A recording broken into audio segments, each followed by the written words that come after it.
어제 내일뉴스에서 말씀드린 대로 오늘 이창용 한국은행 총재 후보자의 청문회가 열렸습니다. 역시 미리 예상했던 대로 작심 발언을 쏟아냈습니다.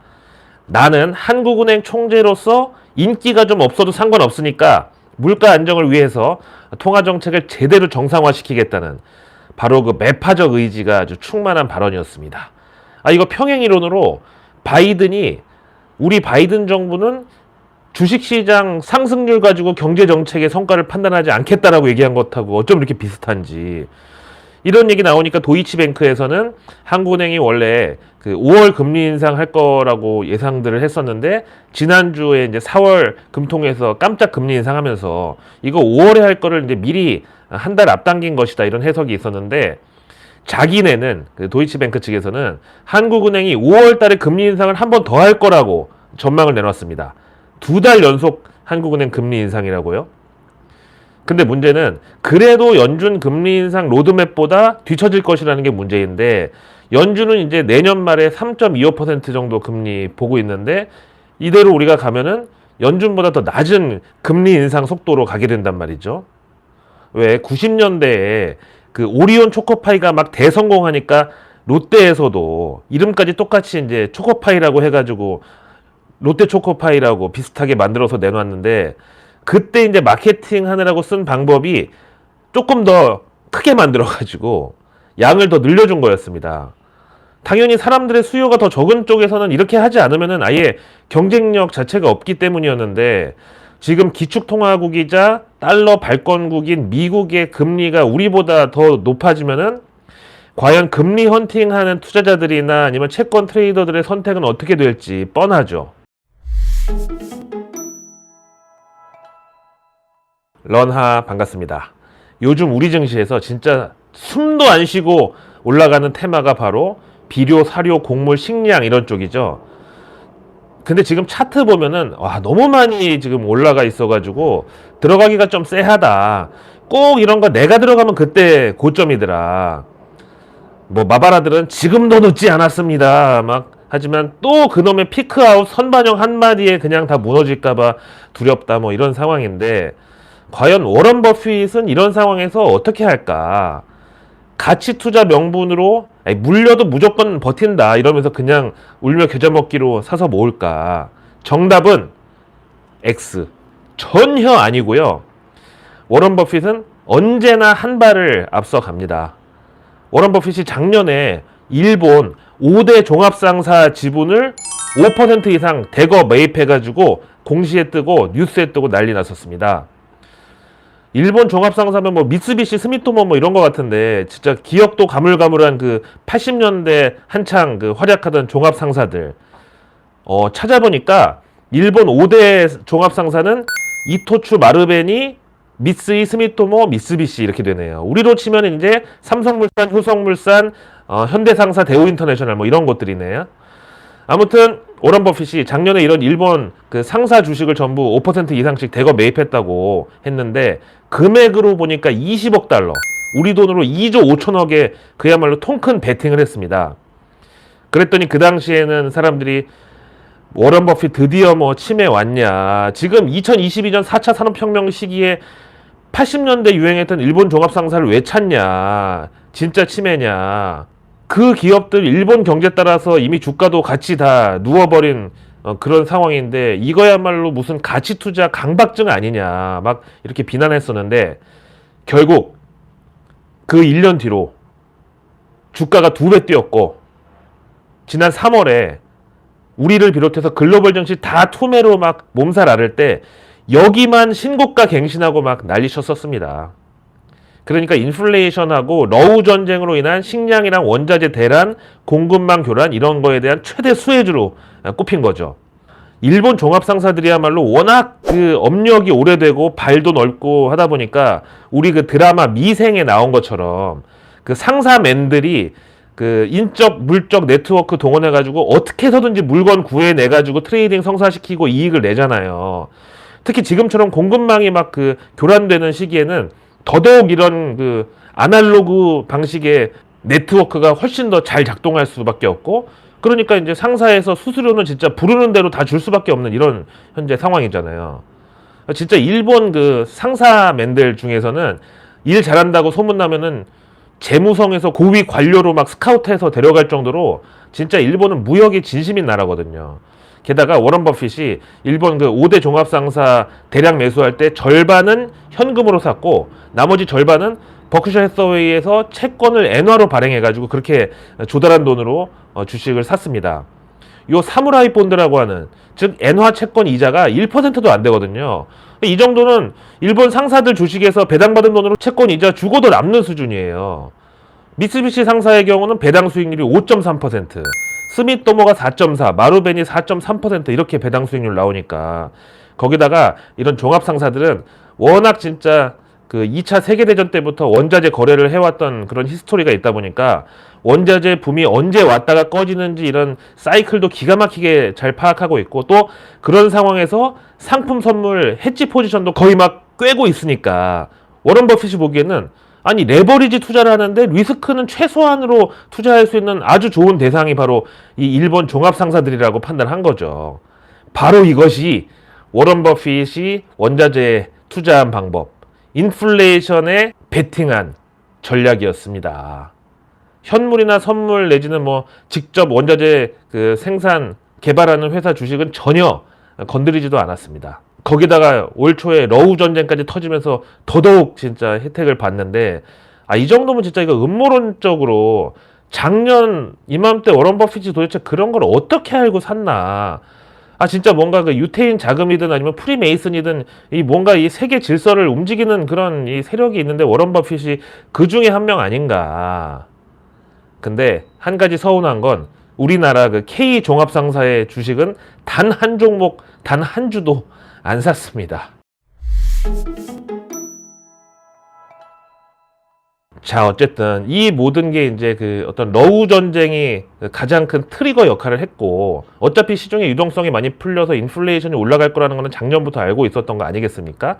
근데 바로 그 러우 전쟁이 지금 사생결단의 국면으로 치닫고 있습니다. 먼저 우크라이나 대통령 보좌관이 유럽연합 가입을 위한 설문지 작성 완료했다고 발표를 했고 당장 6월부터 유럽연합 가입 후보국 지위를 받을 것이라고 선언했습니다. 물론 이게 27개 유럽연합 회원국의 만장일치 승인이 떨어져야 되는데 이 중에서는 러시아하고 긴밀한 관계에 있는 나라들도 있기 때문에 그런 나라들은 우크라이나 유럽연합 가입 반대할 거 아니에요.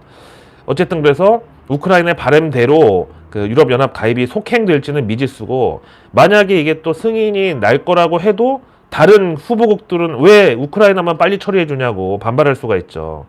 이 유럽연합 가입 후보국으로는 뭐 알바니아, 터키 이런 나라들이 있는데 특히 이제 터키가 형평성 문제 가지고 시비를 걸 경우에는 명분이 또 마땅치 않겠죠.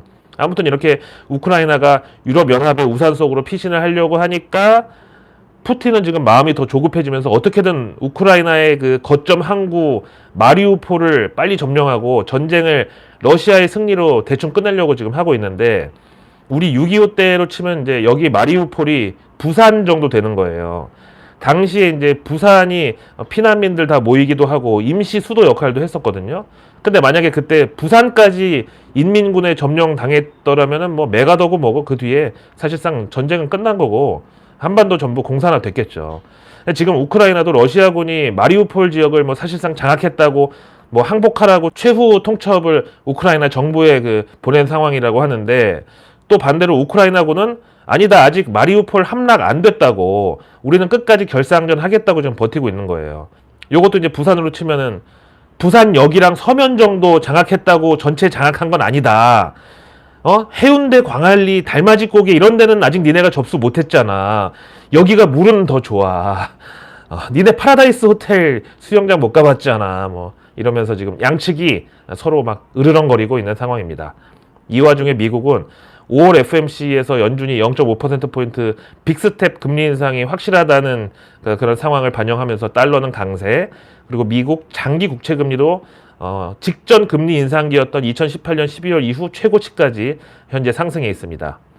보통 FMC는 월 중간에 뭐 14일, 15일 이런 식으로 열리는데 돌아오는 5월 FMC는 특이하게도 5월 시작하자마자 바로 초순에 5월 3일부터 4일 이렇게 이틀에 열립니다. 오늘로서 딱 15일, 보름 남았습니다.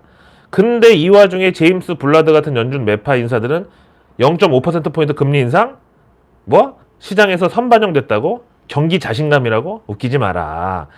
지금 이렇게 예상대로 연준이 움직여서는 인플레이션 절대 못 잡는다. 그러면서 0.75%포인트 금리 인상도 못할 게 없다고 강력한 그런 매파적 메시지를 방출하고 있습니다. 여기다가 한 방으로는 부족하다.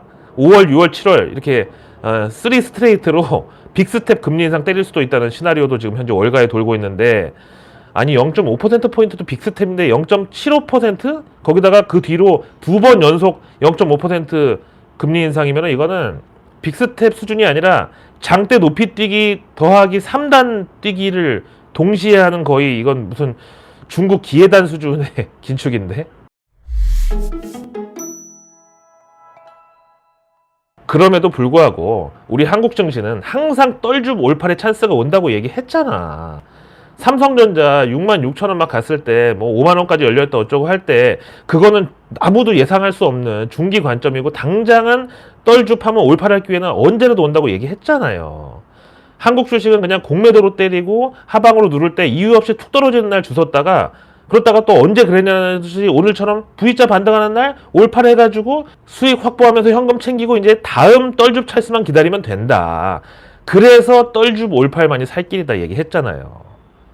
어쨌든 지금 연준의 저런 매파적 행보에 맞춰가지고 당장 뭐 우리나라만 해도 그렇고 다른 주요국들 다 금리 인상에 좀 속도를 내려고 지금 하고 있는 와중에, 이런 발빠른 움직임에 도저히 쫓아가지 못하고 낙오되는 그 신흥국가들, 이집트, 스리랑카, 튀니지, 파키스탄 이런 나라들 IMF 구제금융 신청하면서 곡소리가 나고 있는 이런 분위기입니다.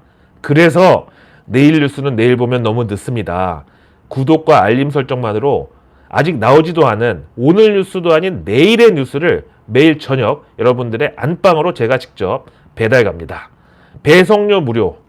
배송료 무료라고 절대 서비스의 질이 떨어지는 것은 결코 아닙니다. 많은 분들이 댓글과 경험담을 통해서 떨줍 올팔의 사실상 오픈북 시험을 치는 정도의 그런 가이드가 되는 게 바로 내일 뉴스라고 항상 말씀해 주십니다. 내일은 4월 20일 한 주의 딱 중간 수요일입니다. 먼저 정부 일정은 내일 데이터 기본법 시행령 발효. 데이터 기본법은요, 데이터 생산과 분석, 결합, 활용 촉진, 인력 양성 등을 아우르는 세계 최초의 법률이라고 하고, 이제 관련 테마가 중요한데 이거는 빅데이터, 머신러닝, 사물 인터넷, 퍼블릭 클라우드, 데이터 댐 이렇게 됩니다. 증시에 이제 관련주들 그대로 있는데요.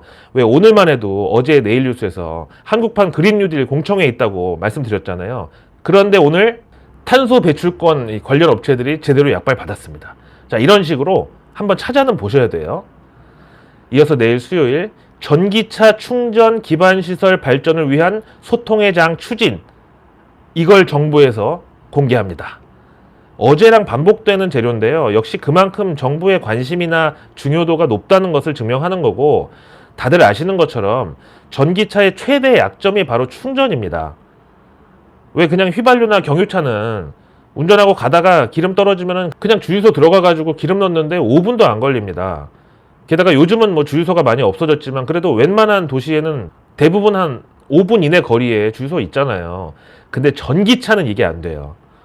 예를 들어서 이제 밤에 퇴근하고 아이고 피곤한 몸이 이끌고 이제 집에 들어가는데 주차장에 전기차 충전기 있는 자리 다 차 있으면은 다른 데 댔다가 나중에 또 거기 자리 빠지면 충전기 꼽고, 이게 얼마나 스트레스겠냐고. 그리고 전기차 운전하는 분들도 다 일반 가솔린이든 디젤이든 기름 넣는 차 타다가 바꾸셨을 텐데, 그 전에는 없었던 이 새로운 불편을 감당한다는 게 얼마나 더 크게 느껴지겠습니까? 사실 핸드폰도 지금 이제 대중화된 지는 한 20년 넘었는데 아직도 충전 스트레스에서 완전히 벗어났다고는 말 못하죠. 그래서 지금도 뭐 신제품 나올 때마다 배터리 용량이나 뭐 사용 시간 길다고 이게 중요하다고 하는 거고, 아무튼 전기차 그 최대 약점인 충전 장소와 시간의 불편함을 해소하는 게 사실 그다지 쉽지는 않은 그런 난제입니다. 그래서 정부에서도 지금 적극적으로 저렇게 나서고 있는 거고, 제일 좋은 방법은 이제 핸드폰처럼 그냥 충전할 곳이 많아지고 충전 비용 싸지면 그만이죠. 내일 산업부 장관은 한국과 스웨덴 간 산업협력위원회를 개최합니다. 이 스웨덴은 아바의 나라, 이케아의 나라 뭐 이렇게 알려져 있는데, 유로존 탄소 중립 선도 국가예요, 여기가. 그래서 수소 생산, 수소 연료 전지, 친환경 철강, 이런 기술에서 우위를 갖고 있습니다. 우리 증시에도 연관된 테마가 있습니다. 내일 환경부는 수열 에너지 시범 사업 업무 협약. 이것도 이제 어저께 한번 나왔었던 건데, 민간 지자체 건축물 9곳에다가 수열 에너지를 본격 도입한다는 거고, 이제 이것도 신재생 에너지의 핵심 분야 가운데 하나입니다. 수열 에너지는 말 그대로 물에도 에너지가 존재하는데, 물 숫자 써가지고 물에도 열 에너지라는 게 존재를 하는데, 그러니까 이게 이제 자연 상태에 존재하는 에너지원이니까 거의 태양광만큼이나 그 양이 무한한 데다가 에너지를 이제 그 방출하는 과정에서 화석 연료처럼 이렇게 연소가 필요가 없기 때문에 완벽하게 친환경적이라는 게 장점이고요.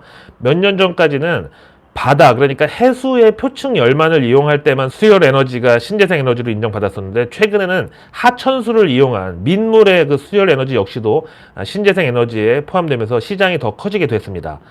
수열 에너지는 물에 저장된 열 에너지를 냉난방에 활용하기도 하고, 주로 하천 옆에 있는 큰 건물이나 농가, 산업체 등의 대규모 열원으로 이용된다고 해요. 증시에도 이거 관련주는 있는데요. 워낙 그 지금까지는 좀 뜬구름 잡는 그런 느낌이잖아요. 야, 수열 에너지 뭐 그까이 거 뭐 대충 한여름에 그 뭐냐 계곡물에 수박 담궈놨다가 시원하게 먹으면 그게 수열 에너지 아니요. 여름에 저기 양철 슬레이트 지붕에다가 고구마 같은 거 넣어가지고 거기서 이제 쪄먹으면 그게 수열 에너지 아니에요. 뭐 이러실 수도 있는데, 그런 연유로 너무 우리 주변에 쉽고 가까이 있다 보니까 신재생 에너지로 크게 인정을 받지 못하다가 최근에 다시 시동이 걸리고 있으니까 증시에서도 한번 관련 테마를 확인해 볼 필요는 있습니다. 내일 수요일 농식품부는 사과 이제 디지털 기술로 재배한다라는 보도자료를 공개할 예정입니다. 내용은 정부의 디지털 농업 촉진 기본계획 관련 농업 부문의 자율주행 농기계, 농업용 로봇, 인공지능 병해충 진단 서비스 등의 도입을 골자로 한 한마디로 스마트팜을 지원하는 겁니다. 내일 과기부는 정보통신기술 ICT 분야 창업 벤처 지원 사업 2021년 성과 발표가 있습니다. 여기에 대해서는 지금 뭐 청년 실업이라든가 아니면 한국판 뉴딜 전문 인력 양성이라든가 어쨌든 창업 벤처 이쪽으로 이제 정부에서 유도를 많이 하고 있기 때문에, 이럴 때 진짜 수혜를 보는 거는 정부 지원금이나 모태펀드 중간 도매상 역할을 하는 창투사, 벤처투자, 인베스트 이런 이름 붙어 있는 기업들. 내일 4월 20일 수요일 드디어 학교 일상회복 추진 방안이 발표됩니다. 시행은 5월 1일부터인데 이제 그때까지 이제 적응 기간을 갖는다고 하고, 자 이제 학생들이 다시 학교에 등교하기 시작하면은 당연히 이제 사교육도 더 필요성이 커지게 될 것 같고, 또 수혜주가 뭐가 있을까요? 뭐 교복이랑 체온계, 급식 이런 수요도 늘어나겠죠. 자 내일은 장애인의 날입니다. 이 기념식을 정부에서 여는데, 작년 말 기준으로 우리나라에 등록된 장애인 숫자가 260만 명이 넘어가지고 사실상 인구 20명 중에 한 명은 장애인이라는 건데, 이분들도 이제 어떤 그 인간으로서의 존엄성이 있는 삶을 보장받기 위해서는 그냥 정부에서 옛다 막 선심 쓰듯이 그냥 돈 주는 그런 게 아니라, 이분들이 일도 할 수 있게 도와주고 일반인들하고 똑같이 어떤 노동을 통해서 가치를 창출하고 보람을 얻고, 그걸 바탕으로 인생의 계획도 세우고 성취감도 느끼고 뭐 이런 식의 이제 그 생활을 일반인들과 같은 그런 퀄리티를 올려주는 게 중요한데, 그래서 이제 신체 보조기구라든가 인공지능 의료기 같은 게 관련 테마가 되겠습니다. 내일 경제 일정은 연준의 베이지북이 공개됩니다. 통상 FOMC를 2주 앞두고 연준 베이지북이 나오는데, 이거는 미국 경제의 어떤 정기 건강검진 진단서 같은 겁니다. 지난번 베이지북에서는 미국 경제가 완만하게 회복되고 있다고 했고, 인플레이션에 대해서는 특별히 심각하다는 표현은 없었는데, 이번에 만약에 이거 들어간다 하면 이제 5월 FOMC에서 빅스텝 금리 인상 각오해라 이런 시그널이 되겠죠. 그리고 내일 미국의 3월 기존주택 매매 나오고, 일본의 2월 3차 산업지수, 3월 무역수지 공개됩니다. 앞서 워런 버핏이 이 지표를 굉장히 많이 기다리고 있겠죠. 뭐 우리나라 종합상사 그 기업들의 주가도 최근 많이 올랐습니다만, 일본 그 종합상사 워런 버핏이 사들였던 5대 종합상사 주가 상승에 비하면 사실 좀 보잘것없습니다. 내일 중국에서는 4월 대출 우대금리 LPR이 발표되는데, 요즘 중국은 계속해서 이제 돈 풀기를 시도하면서 연준하고 반대 스텝을 가고 있단 말이죠. 이거에 대해서는 내일 한번 정리해 드릴까 합니다. 과연 저렇게 기축통화국 미국과 반대 방향으로 길을 가도 괜찮은 건지, 그런 얘기 있잖아요. 미국과 반대편에 서지 말아라.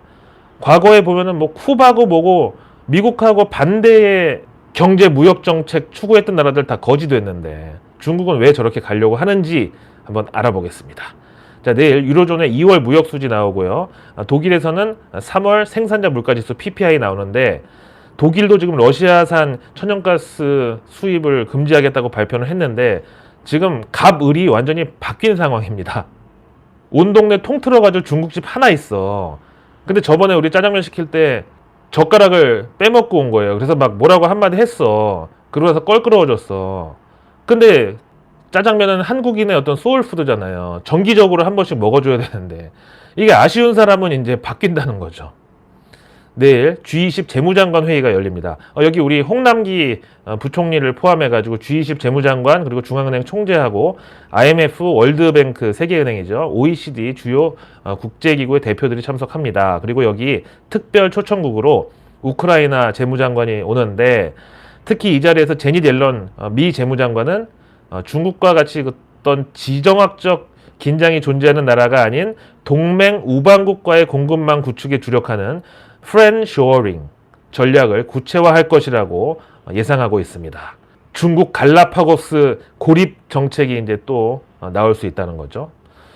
내일 그리고 크리스탈 게오르기에바 IMF 총재 기자회견도 있고, 미국에서는 지금 이제 FOMC 앞두고 메리 데일리 샌프란시스코 연은 총재의 연설도 있습니다.